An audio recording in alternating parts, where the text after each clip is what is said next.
தாய் தமிழ் உறவுகளுக்கு வணக்கம். 61 வயதில் இந்தியாவின் துணை பிரதமர் ஆகின்றார். 61 வயதில் இந்தியாவின் துணை பிரதமர் ஆகின்றார் என்ற தலைப்பில் இந்த காணொளியை காண்கிறோம். 2014ஆம் ஆண்டு நடைபெற்ற பாராளுமன்ற தேர்தலில் பாஜக ஆட்சியை பிடித்தது. நரேந்திர மோடி பிரதமராக பதவி வைத்து வருகிறார். 12 ஆண்டு காலம் பிரதமராக பதவி வைத்து வருகிறார். அவருக்கு வயது தற்பொழுது 75 வயதாகிவிட்டது. அவருக்கு ஓய்வு கொடுக்கப்படலாம் என்று கூறப்படுகிறது.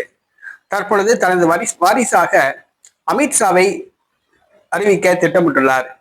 தற்பொழுது அமித்ஷா உள்துறை அமைச்சராக உள்ளார். அமித்ஷா துணை பிரதமராக பதவியேற்க உள்ளதாக கூறப்படுகிறது. அமித்ஷா மும்பை மகாராஷ்டிராவில் பிறந்தவர். இவர் குஜராத் மாநிலத்தில் மோடி முதலமைச்சராக இருந்தபோது உள்துறை அமைச்சராக இருந்தவர். போலி என்கவுண்டர் வழக்கு பிரச்சனை காரணமாக பதவியிலிருந்து விலகினார்.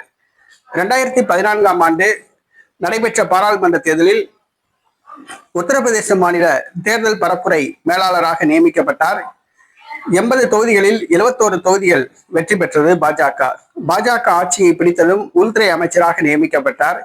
பாஜகவின் தலைவராக தேர்வு செய்யப்பட்டார். தற்பொழுது 12 ஆண்டு காலமாக உள்துறை அமைச்சராக உள்ளார். நரேந்திர மோடியின் வலதுகரமாக உள்ளார். பாஜகவின் முகமாக உள்ளார். அநேக மாநிலங்களில் பாஜக ஆட்சி உருவாவதற்கு காரணம் இவர்தான்.